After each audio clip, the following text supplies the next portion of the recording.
La bombe médiatique expliquant toutes ces stratagèmes, eh bien, explose.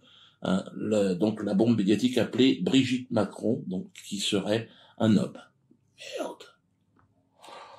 Brigitte Macron, oui l'éléphant, c'est pour ça que depuis hier, si tu veux, je suis Brigitte Macron, je te le répète, serait donc un homme. Hein.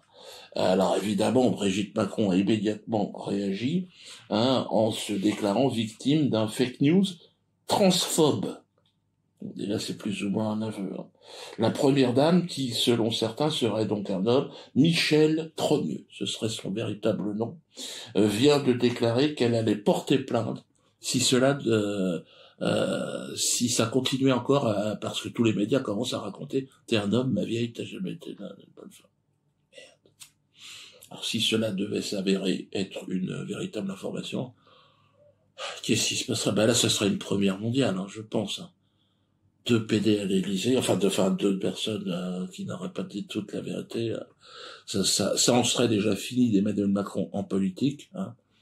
Je vous imaginez, pour 2 costards, Fillon a été éliminé, imaginez, avoir caché à la France que le pays était dirigé par un couple de PD, enfin plus ou moins un PD et un trans à l'Élysée, ce serait une première mondiale, ce serait terrible. Et Zemmour en profiterait très largement, on peut l'imaginer. Hein. Mais là-dessus, vous mettez un attentat, il y a même pas, Zemmour passe au premier tour. Hein. Mais qu'en est-il exactement? C'est la question qu'on se pose. Y a-t-il eu une enquête sérieuse sur cette information? Et là, à la grande surprise, à ma grande surprise, j'ai découvert que, bien évidemment, c'est pas une rumeur comme ça, fait vite fait. Hein. C'est un dossier de 100 pages. Merde. Un travail méticuleux, donc, qui a été fait dans un magazine qui s'appelle Fait et Documents, une enquête poussée à son paroxysme. Hein. Et qui met en lumière une multitude d'invraisemblances hallucinantes, qui conduit le lecteur, même s'il veut pas y croire, à commencer à se dire, c'est vrai, effectivement, Brigitte Macron, photo à l'appui, ne peut être qu'un homme. Et il s'appelle Jean-Michel. L'enquête est sortie il y a quelques mois. Tout d'abord, l'Élysée a fait l'autruche, semblant de ne rien voir, mais devant l'ampleur de cette rumeur et sa construction indiscutable, donc il y a eu scission. Hein. Donc il y a eu la décision, si vous voulez, de réagir et très rapidement. Donc aujourd'hui, tout le monde en parle. La mafia médiatique parle de fake news, mais le doute est de plus en plus important. Je dirais qu'il se propage un peu partout parce que les gens commencent à se renseigner. Ils disent mais d'où ça vient? Et donc ils vont voir l'enquête et on va voir que ça a été fait. Les suspicieux ressortent les photos de Macron à l'Élysée, donc entouré de trans et de drag queens au moment de la fête de la musique. Et ça, c'est vrai que ça aussi, ça vient conforter l'idée que peut-être on nous aurait menti. Alors, moi, j'ai pas de doute là-dessus, mais qu'on nous ait menti sur plein de choses. Et plus tu remontes à la Deuxième Guerre mondiale, plus tu vois qu'on nous a menti. Alors, la prochaine campagne présidentielle s'annonce sale. Très sale, mais la réalité pourrait même dépasser la fiction. La réalité pourrait être encore plus sale que ce qu'on en imagine. Enfin, sale. Alors le gouvernement travaille depuis le départ, en même temps. C'est vrai, si vous regardez ce gouvernement, à la promotion de la transsexualité, du non-genrisme, tout ça, avec Bilal comme un petit peu le représentant de toute cette évolution, de tout ce... Tiens, Roger Lamouche, t'es là. La cerise sur le gâteau serait effectivement que la première dame de France, c'est encore son nom, soit en réalité un couillu, quoi, un poilu du Lerche, quoi, un beau-frère. Ça serait terrible. Pour en parler ce soir, j'avais invité sur la route de l'imaginaire Monseigneur Francis Dubourdonnais, vous allez voir, ecclésiastique. Vous êtes issu de la vieille aristocratie française. Que pensez-vous de cette affaire Brigitte Macron qui serait en réalité Jean-Michel Trogneux? Enfin, c'est là, où sommes-nous, Monseigneur? Écoutez, c'est effectivement fort regrettable. La France va mal, la France est malade, on le sait. Et aujourd'hui, bien plus encore. L'image de notre pays dans le monde est sur le point d'arriver au niveau de 0. Sur le plan spirituel, que dire? Parce que moi, je ne peux me prononcer que dans cet espace, le champ de la spiritualité. Si ce n'est que l'Église ne peut en aucun cas valider, soutenir, pareille, comment dire, dérive. On peut parler de dérive ou de façon, de mode de vie. On ne peut pas vous ne pouvez pas demander à l'Église, Monsieur Macron, de vous suivre sur cette pente savonneuse. Ouais.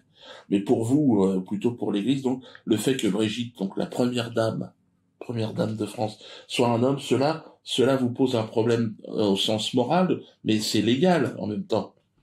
Entendons-nous bien, première dame de la République, ne dites pas première dame de France. Brigitte, ou Jean-Michel, première dame de la franc-maçonnerie, première dame de la philosophie des Lumières, oui, d'accord. Tout ça, et vous pouvez en rajouter, ça ne me pose absolument aucun problème. Mais pour un catholique pratiquant comme moi, la première dame, de toute façon, de ma vie restera la Vierge Marie. Notre première dame à tous, d'accord. Donc vous mettriez la Vierge Marie avant Jean-Michel, en fait, Monseigneur. C'est pour vous, c'est pas un peu obscurantiste, c'est pas transphobe, comme dirait Brigitte, de raisonner de cette façon-là. Écoutez, Monsieur Malin, je sais pas où vous en êtes de votre côté. Je vois que vous êtes parti en Afrique. L'Église n'est ce qu'elle est. Hein. Nous obéissons, évidemment, comme toute organisation internationale, au Rothschild et à la banque. Mais sur le chemin des valeurs, nous marquons un arrêt, là. Nous dites stop. On ne peut pas aller plus loin, d'accord? Jean-Michel ne peut être la première dame de ce royaume de France, d'accord? Donc là, il y a un problème déjà avec l'Église. Mais alors, Jean-Michel, il est quoi pour vous, pour l'Église catholique? Jean-Michel, il est ce qu'il veut. La question, je dirais, c'est, il est certainement une icône de cette Église républicaine, appelons-la comme ça. Jean-Michel serait une sorte de liberté, de c'est quoi, hein, et une sorte de femme roi, hein, de la franc-maçonnerie. Hein, pourquoi pas, encore une fois, ça n'est pas à moi, ça n'est pas à l'Église catholique de définir ce qu'est cette. Dans notre Église, oui, c'est ça ce qui nous intéresse. Excusez-moi de vous couper, Monseigneur, mais Jean-Michel, c'est quoi dans l'Église par rapport à l'Église catholique? C'est un démon. Ah bon, car ouais, là vous avez, c'est un démon, c'est Belzébuth. Ah ouais, c'est d'accord. Donc là, on peut dire que, d'accord. Je peux pas vous laisser dire ça en même temps, d'autant que les médias ont classé l'Église catholique au premier rang des réseaux pédophiles. Donc c'est un combat entre vous, qu'est-ce que c'est? Écoutez, je sais, Monsieur Mbala, vous aussi vous avez été ostracisé, lynché en place publique par ces mêmes médias qui nous traitent de pédophiles. Voilà, aujourd'hui ils soutiennent Brigitte, c'est normal, ils soutiennent Belzébuth. Mais à un moment donné, l'Église doit parler. Hein. Cette campagne odieuse orchestrée contre l'Église catholique, d'ailleurs, toujours par ces mêmes moralisateurs de cette République de francs-maçons, c'est aujourd'hui l'imposture, eh bien, elle éclate au grand jour. La première dame de France est un homme. Eh bien, l'Église catholique, elle dit non. Pour moi, c'est une posture. Donc vous avez un message, vous, à adresser à Brigitte Macron. Oui, j'ai un message au nom de l'Église française, l'Église catholique. Va des rétro, Satanas. Retourne chez Satan, retourne d'où tu viens. D'accord. Pensez-vous que cette révélation aura des répercussions sur la suite des élections présidentielles? Bien sûr, c'est inévitable. Les Français ne voteront jamais là parce qu'ils ont été trompés pour un couple de Satan. Effectivement, vous êtes très très remonté. Hein. Vous sortez même de votre devoir de réserve habituel. Belzébuth, Satan. Oui, je regrette de ne pas l'avoir dit plus tôt. Hein, au moment de la fête de la musique, avec tous ces transsexuels. Vous savez, mais avant, nous avons franchi les bornes, vraiment. Ah oui, je sens que votre religion vous pousse. Ah, moi, en tant qu'ecclésiastique, aujourd'hui, j'ai envie de vous dire une chose. Allahu Akbar.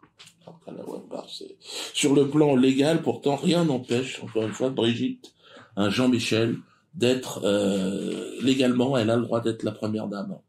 Moi, je me passe pas sur votre plan moral, franc-maçon. Sur le plan spirituel, ça n'a aucun sens.